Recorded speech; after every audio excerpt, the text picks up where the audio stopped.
Hello friends, in this video you are going to learn mathematical model of microwave. तो previous video में हमने microwave and radar का कुछ topics important topics को cover कर चुका है। अगर आपने उस वीडियो को नहीं देखा है तो डिस्क्रिप्शन में लिंक दे देंगे, उसको जरूर देख लीजिएगा। तो आज का हमारा बहुत इंपॉर्टेंट टॉपिक है मैथमेटिकल मॉडल ऑफ माइक्रोवेव। तो इस मैथमेटिकल मॉडल को समझने से पहले हमको इलेक्ट्रोमैग्नेटिक थ्योरी का कंसेप्ट को समझना पड़ेगा, जो हमारे चार्ज पर बेस्ड होता है। इलेक्ट्रोमैग्नेटिक थ्योरी किस पे बेस्ड होता है? तो चार्ज पे बेस्ड होता है। इसके अकॉर्डिंग जब दो चार्ज Q1 और Q2 कुछ डिस्टेंस r पर रहते हैं, मान लीजिए ये r डिस्टेंस पे है, जब दो चार्ज Q1 और Q2 r डिस्टेंस पे है तो इसके बीच लगने वाला फोर्स डायरेक्टली प्रोपोर्शनल होता है Q1 इंटू Q2 के। ओके ना, ये होता है, ठीक है। और ये पहला इक्वेशन मान लेते हैं, ठीक है, क्योंकि यहाँ पर क्या हो रहा है, जो फोर्स एक्ट कर रहा है वो डायरेक्टली प्रोपोर्शनल टू Q1 और Q2 है, ठीक है। और ये डिस्टेंस के अक्रॉस निकालेंगे तो फोर्स हमारा क्या हो जाएगा, force directly proportional to 1/r², है ना। ये इसके एम थ्योरी के कॉन्सेप्ट में भी इसका डिफिनेशन लिखने टाइम आता है कि force is directly proportional to Q1 Q2 and inversely proportional to distance of between distance ये जो r है उसका, ठीक है ना। ये इसके डिफिनेशन में ही आता है, डिफिनेशन में, ठीक है। तो ये हो जाएगा। तो अगर हम इस दोनों इक्वेशन को कंबाइन कर दें, यदि हम कंबाइनिंग बोथ इक्वेशन, तो हमारा क्या निकलेगा, कंबाइनिंग बोथ इक्वेशन।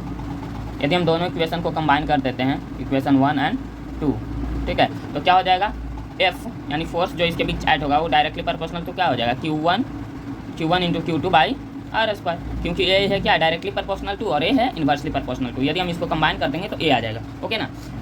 और अगर हम इस प्रोपोर्शनैलिटी साइन को हटाना चाहेंगे तो फोर्स इज इक्वल टू क्या आ जाएगा, एक कांस्टेंट ले लेंगे K इंटू Q1 Q2/r², ठीक है। ये हो जाएगा फोर्स। देन यदि K बराबर 1/4πε0 एक कांस्टेंट को रख लें, ठीक है, K का वैल्यू जो कांस्टेंट है, यदि उसका वैल्यू 1/4πε0 हो जाएगा तो हमारा फोर्स क्या हो जाएगा, देन फाइनली हमारा जो इसके बीच दोनों चार्ज के बीच लगने वाला फोर्स क्या हो जाएगा,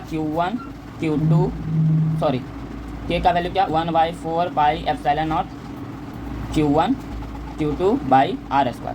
तो ये हमारा होता है दो चार्ज के बीच लगने वाला फोर्स, ओके ना। तो ये हो गया हमारा इलेक्ट्रोमैग्नेटिक थ्योरी का दो चार्ज के बीच लगने वाला फोर्स। तो चलिए अब हम समझते हैं कि चार्ज अगर स्टेशनरी रहे तो क्या होता है, और अगर मूवेबल चार्ज रहता है तो क्या होता है, ठीक है। तो अगर ये हमारा जो चार्ज है Q1 Q2 अगर वो स्टेशनरी चार्ज है, तो इफ़ चार्ज इज स्टेशनरी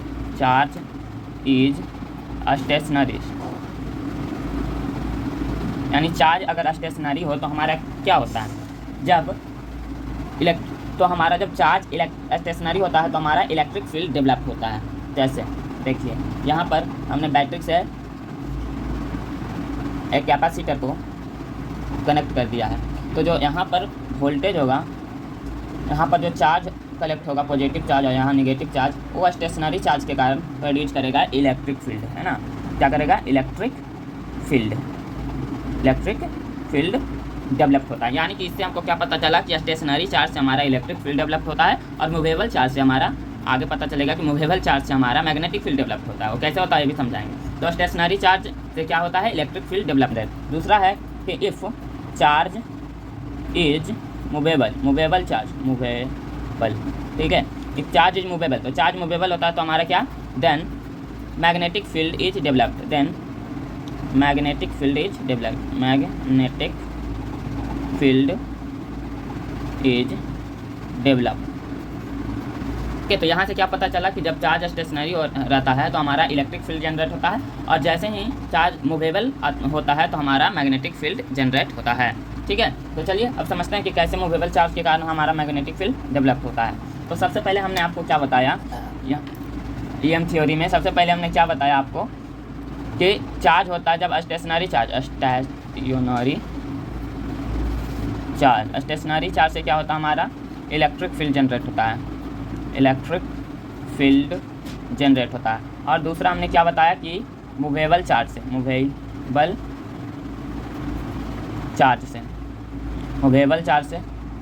हमारा मैग्नेटिक फील्ड डेवलप होता है, ठीक है। तो स्टेशनरी चार्ज से हमारा इलेक्ट्रिक फील्ड डेवलप हो रहा है और मूवेबल चार्ज से मैग्नेटिक फील्ड डेवलप हो रहा है। वो कैसे होता है, जैसे देखिए कोई भी इंडक्टर में जैसे हम करंट दे रहे हैं तो यहाँ उसमें क्या होगा, इंडक्टर के कारण यहाँ मूवेबल चार्जिंग के कारण क्या हो जाएगा, हमारा मैग्नेटिक फील्ड डेवलप्ड हो जाएगा इस तरीके से। इसमें क्या आ गया, मैग्नेटिक फील्ड, मैग्नेटिक फील्ड। ठीक है, तो चलिए अब हम समझते हैं कि इलेक्ट्रिक फील्ड क्या होता है और मैग्नेटिक फील्ड क्या होता है।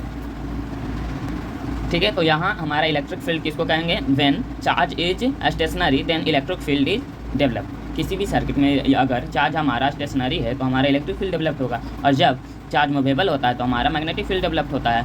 ये कॉन्सेप्ट याद रखना है। अब हम इसके मेन पॉइंट्स पर चलते हैं कि इलेक्ट्रिक फील्ड में हमारा इलेक्ट्रिक फील्ड इंटेंसिटी क्या होता है, इलेक्ट्रिक फील्ड डेंसिटी क्या होता है। ये सब बहुत ही इंपॉर्टेंट पॉइंट्स है हमारा ईएम थ्योरी का, इलेक्ट्रोमैग्नेटिक थ्योरी का, और माइक्रोवेव के मैथमेटिकल मॉडल को समझने का ये सबसे इंपॉर्टेंट पॉइंट है। तो ध्यान से इसको समझिएगा। ठीक है, तो सबसे पहला क्या है हमारा, सबसे पहला है इलेक्ट्रिक फील्ड इंटेंसिटी। पहला क्या है हमारा, सबसे पहला है electric field intensity, electric field intensity, ठीक है, जिसको हम ई वेक्टर से डिनोट करते हैं। ठीक है, इलेक्ट्रिक फील्ड डेंसिटी को किससे डिनोट करते हैं, ई वेक्टर से। ये सब पॉइंट भी आपको याद रखना है कि इलेक्ट्रिक फील्ड इंटेंसिटी को किससे डिनोट करते हैं, तो ई वेक्टर से। अब ये होता क्या है, तो जब वोल्टेज पर यूनिट लेंथ होता है तो हमारा उसको कहते हैं इलेक्ट्रिक फील्ड इंटेंसिटी। जब वोल्टेज पर यूनिट लेंथ होता है तो क्या कहलाता है, वो हमारा इलेक्ट्रिक फील्ड इंटेंसिटी कहलाता है। इलेक्ट्रिक फील्ड इंटेंसिटी कैसे निकालते हैं, तो वोल्टेज पर यूनिट लेंथ। ठीक है, ये हमारा होता है इलेक्ट्रिक फील्ड इंटेंसिटी। तो इसका डिफिनेशन कैसे हम लिख सकते हैं कि voltage developed per unit length. ठीक है, क्या लिख सकते हैं, when voltage develop per unit length is called, then हमारा क्या बनता है, is called electric field intensity. ठीक है, यानी ई फैक्टर। तो हमारा E vector is equal to क्या हो जाएगा, voltage develop per unit length, तो V/L। इसका यूनिट क्या हो जाएगा, वोल्टेज प्रति मीटर, ये हो जाएगा यूनिट। ठीक है, तो यूनिट क्या हो जाएगा, वोल्टेज पर मिनट, मीटर, सॉरी, यूनिट क्या हो जाएगा, वोल्टेज पर मीटर, क्योंकि क्या होता है हमारा इलेक्ट्रिक फील्ड इंटेंसिटी वोल्टेज पर यूनिट लेंथ होता है। ठीक है, तो यह आसानी से समझ गए होंगे। अब दूसरा हमारा क्या है, ये सब याद रखना सिर्फ टर्मिनोलॉजी, तभी आपको मैथमेटिकल मॉडल समझ आएगा माइक्रोवेव का। ठीक है, तो दूसरा हमारा क्या है, दूसरा है हमारा मैग्नेटिक फील्ड इंटेंसिटी। क्या होता है, मैग्नेटिक फील्ड इंटेंसिटी क्या है, इसको हम एच वेक्टर से डिनोट करते हैं, यानी हमारा मैग्नेटिक फील्ड इंटेंसिटी क्या होता है, एच वेक्टर। ठीक है, तो ए क्या होता है, जब करंट पर यूनिट लेंथ होता है, सिंपल, वोल्टेज पर यूनिट लेंथ क्या होगा हमारा, इलेक्ट्रिक फील्ड इंटेंसिटी है ना, ई वेक्टर। और उसी तरह से जब करेंट पर यूनिट लेंथ होता है, I/L, तो हमारा क्या हो जाएगा, मैग्नेटिक फील्ड इंटेंसिटी, यानी एच वेक्टर। ठीक है, तो इसको भी लिखेंगे उसी तरीके से, बहुत आसान है। करंट पर यूनिट लेंथ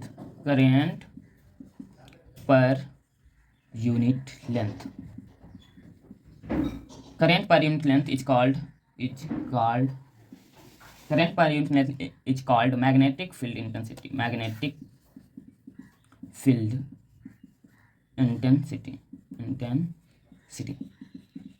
यानी एच वेक्टर। ठीक है, क्या होता है, करंट पर यूनिट लेंथ, यानी कि हमारा H vector is equal to क्या हो जाएगा, I/L। तो इसका यूनिट क्या हो जाएगा, यूनिट क्या होगा बताइए, यूनिट हो जाएगा एम्पियर प्रति मीटर हो जाएगा। ठीक है, आई होप आपको यहाँ तक समझ आया होगा। चलिए, तो अभी हमने क्या समझा, इलेक्ट्रिक फील्ड इंटेंसिटी और मैग्नेटिक फील्ड इंटेंसिटी। तो चलिए अब हम समझते हैं इलेक्ट्रिक फ्लक्स डेंसिटी समझते हैं, इलेक्ट्रिक फ्लक्स डेंसिटी। ठीक है, वो क्या होता है। ठीक है, तो चलिए अब समझते हैं इलेक्ट्रिक फ्लक्स डेंसिटी। क्या समझते हैं, electric flux density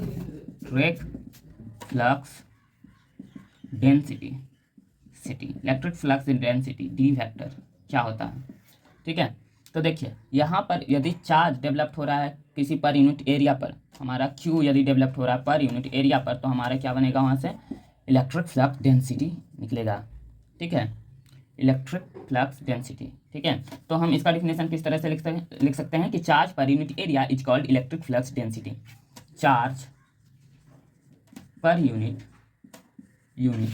area is called क्या हो जाएगा हमारा, इलेक्ट्रिक इलेक्ट्रिक फ्लक्स डेंसिटी, ये सब आप अपने आप से भी लिख सकते हो अगर आपको समझ में आ रहा है कि क्या है ना। तो इलेक्ट्रिक फ्लक्स डेंसिटी को हम डी वेक्टर से डिनोट करते हैं, तो डी वेक्टर बराबर हमारा क्या हो जाएगा यहाँ पर, D vector is equal to क्या है, charge per unit area Q by A. तो इसका यूनिट क्या हो जाएगा, यूनिट क्या होता है, चार्ज का क्या होता है, कुलाम। तो कुलाम पर एरिया का मीटर स्क्वायर, तो कुलाम पर मीटर स्क्वायर इसका हो जाएगा, सिंपल। तो इसके बाद हम समझते हैं अब मैग्नेटिक फील्ड डेंसिटी, यहाँ मैग्नेटिक कर दीजिए, बस सिंपल है, मैग्नेटिक कर दीजिए, ठीक। इसको मैग्नेटिक फील्ड डेंसिटी है तो इसको हम बी वेक्टर से डिनोट करते हैं, ये भी आपको याद रखना किससे डिनोट किया जाता है। तो ये क्या हो जाएगा हमारा, फ्लक्स पर यूनिट एरिया, ठीक है। यहाँ पर क्या हो जाएगा हमारा, flux per unit area. Magnetic field कैसे जनरेट होता है तो जब नॉर्थ पोल और साउथ पोल, ठीक है, जब मैग्नेट का नॉर्थ पोल और साउथ पोल के बीच इलेक्ट्रिक लाइन ऑफ फोर्सेस इसको कट करते हैं तो हमारा क्या वहाँ से होता है, फ्लक्स जनरेट होता है, फाई है ना, फ्लक्स जनरेट होता है। तो वही ये क्या होता है, flux per unit area, flux per unit area हमारा क्या होता है, मैग्नेटिक फ्लक्स डेंसिटी, ठीक है। तो इसका क्या हो जाएगा हमारा, B vector is equal to क्या हो जाएगा, फ्लक्स पर यूनिट एरिया, यानी फ्लक्स को फाई बाई ए हो जाएगा, ठीक है। तो इसका यूनिट क्या हो जाएगा, इसका यूनिट क्या हो जाएगा हमारा, फ्लक्स का क्या होता है, वेबर प्रति मीटर स्क्वायर, ये हो जाएगा है ना, वेबर प्रति मीटर स्क्वायर। तो अभी आपने इलेक्ट्रिक फील्ड इंटेंसिटी जिसको हम ई वेक्टर से डिनोट करते हैं, अभी हमने क्या क्या आपको बताया, electric field intensity E vector, फिर मैग्नेटिक फील्ड इंटेंसिटी क्या है ना।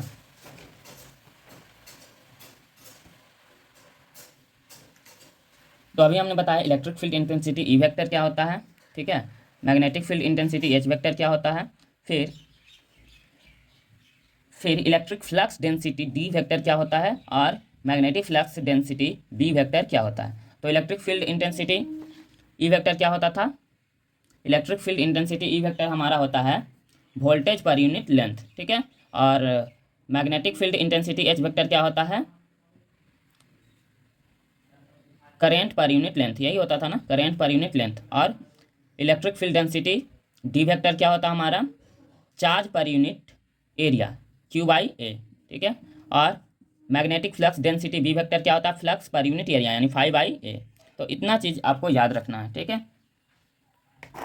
ठीक है, इतना हमने अभी आपको बताया है, तो इतना याद रखना है। उसके बाद अब हम इसके और कुछ कॉन्सेप्ट को समझ लेते हैं, ये सब आपको याद रखना है। उसके बाद हम कुछ इसके इंपॉर्टेंट टर्मिनोलॉजी को समझते हैं, उसके बाद इलेक्ट्रोमैग्नेटिक थ्योरी का कॉन्सेप्ट खत्म हो जाएगा, उसके बाद आपको सारी चीज़ें आसानी से समझ में आई, ठीक है। तो चलिए इसकी इंपॉर्टेंट टर्मिनोलॉजी को समझते हैं। चलिए अब हम समझते हैं इसकी इंपॉर्टेंट टर्मिनोलॉजी परमिटिविटी और परमेबिलिटी को, ठीक है। तो परमिटिविटी क्या होता है ये समझिए, क्या होता है परमिटिविटी क्या है, परमिटिविटी जिसको हम एप्सिलॉन से डिनोट करते हैं, परमिटिविटी क्या होता है जिसका हम एप्सिलॉन से डिनोट करते हैं। तो ये क्या होता है, ability of material to hold electric field, ठीक है, यानी इलेक्ट्रिक फील्ड को होल्ड करने की एबिलिटी को ही हम क्या कहते हैं, परमिटिविटी कहते हैं, है ना। तो इसका डिफिनेशन हम क्या लिख सकते हैं, ability of material to hold electric field, ठीक है, ठीक है। तो क्या हो गया इसका डिफिनेशन, परमिटिविटी का ability of material to hold electric field is called permittivity, जिसको हम एप्सिलॉन नॉट से डिनोट करते हैं, ठीक है।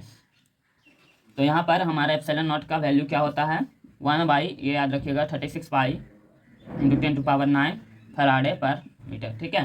परमिटिविटी का यूनिट क्या होता है, हमने फराडे पर मीटर लिख दिया है, तो यहाँ समझिए कि इसका यूनिट क्या हो रहा है, परमिटिविटी का फराडे पर मीटर होता है, फराडे पर मीटर होता है, क्योंकि ये क्या है, ability of material to hold electric field, ठीक है, या ability of material to permit electric field, है ना, होल्ड करने की क्षमता। तो फराडे पर मीटर इसका हो जाएगा हमारा यूनिट, ये भी याद रखिएगा कि यूनिट क्या होता है इसका, फराडे पर मीटर, ठीक है, इसमें ये इंपॉर्टेंट है। उसके बाद अब हम समझते हैं परमेबिलिटी, ठीक है, दोनों में डिफरेंस है, परमेबिलिटी इसमें इतना ही इंपॉर्टेंट था। अब हम परमेबिलिटी को समझते हैं, ठीक है। नेक्स्ट क्या हमारा, परमेबिलिटी।